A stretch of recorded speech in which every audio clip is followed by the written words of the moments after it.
444 metre അവിടെ തിരുവനന്തപുരത്ത് നിന്ന് വരെ കിലോമീറ്റർ തിരുവനന്തപുരത്ത് നിന്ന് വരെ പൂർത്തിയായി കഴിഞ്ഞാൽ 3-4 മണിക്കൂർ കൊണ്ട് നമുക്ക് അവിടെ എത്താൻ പറ്റൂ. ഇത് എന്തോ ഒരു അശുഭമായി കാണുന്ന പ്രതിപക്ഷമുണ്ടല്ലോ, കോൺഗ്രസ്സുകാരും മുസ്ലിം ലീഗുകാരും. ആദ്യം നിങ്ങൾ അവരെ മാനസികമായി അവരെ ചികിത്സിക്കണം. നിങ്ങളൊന്ന് ചിന്തിച്ചു നോക്ക്.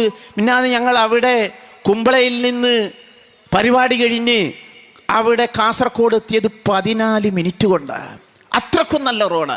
ഒരു പക്ഷേ ഈ നാഷണൽ ഹൈവേ 66 പൂർണ്ണമായ ഒരു റീച്ച് എത്തിയിരിക്കുന്നത് അവിടെ തലപ്പാടിയിൽ നിന്ന് ചെർക്കള വരെയാ. 6 വരി പാതയാ. എന്തു മനോഹരമായ പാത. ചിന്തിച്ചു നോക്കണം. ഒരു ഗൾഫുകാരൻ വന്നു കഴിഞ്ഞാൽ ഗൾഫുകാരൻ എന്തിന് പോകണം അങ്ങോട്ടേക്ക്? അവൻ്റെ കാർ ഇത്ര സ്പീഡിൽ ഒരിക്കലും തന്നെ ദുബായിലെ ഏറ്റവും വലിയ റോഡിൽ സാധിക്കില്ല. ഇനി ഇത് എത്ര 444 മീറ്റർ അവിടെ തിരുവനന്തപുരത്ത് നിന്ന് വരെ കിലോമീറ്റർ തിരുവനന്തപുരത്ത് നിന്ന് വരെ പൂർത്തിയായി കഴിഞ്ഞാൽ 3-4 മണിക്കൂർ കൊണ്ട് നമുക്ക് അവിടെ എത്താൻ പറ്റൂ. ഇതിനോട് സഹകരിക്കണ്ടേ? ഇത് എന്തോ ഒരു അശുഭമായി കാണുന്ന പ്രതിപക്ഷമുണ്ടല്ലോ, കോൺഗ്രസ്സുകാരും മുസ്ലിം ലീഗുകാരും.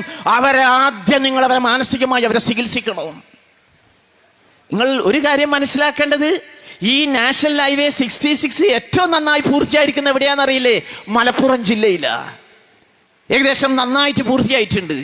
ഇവിടെ ഭരണപക്ഷം ഒരിക്കലും തന്നെ ഭരണപക്ഷമെന്നോ കൂടാതെ വികസനത്തിന്റെ പാതയിൽ രാജപാത തുറന്നിടുകയാ.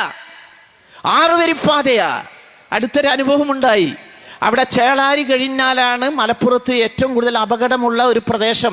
എത്രയോ അപകടം മുമ്പ് ഒരു ബസ് മറിഞ്ഞ് 32 പേരൊക്കെ മരിച്ചിട്ടുണ്ട്. അതുകൊണ്ട് തന്നെ ഒരിക്കലും അപകടമില്ലാത്ത ഒരു റോഡായിരിക്കണമെന്ന് നമ്മുടെ ഗവൺമെന്റിന് നിർബന്ധമുണ്ടായിരുന്നു. ആഗോള നിലവാരമുള്ള അതിൻ്റെ വിദഗ്ധര് അവിടെ എന്ത് ചെയ്തു? റോഡിൽ പാലം പണിയുന്നതിന് മുമ്പ് 6 തൂണിൻ്റെ മേലെ പാലം പണിതു. എത്ര 3 കിലോമീറ്റർ. ചേളാരിയിൽ നിന്ന് നിങ്ങൾ നോക്കിക്കോ, ഒരൊറ്റ സ്ട്രെച്ചാണ് സംഭവം. മനോഹരമായ പാത.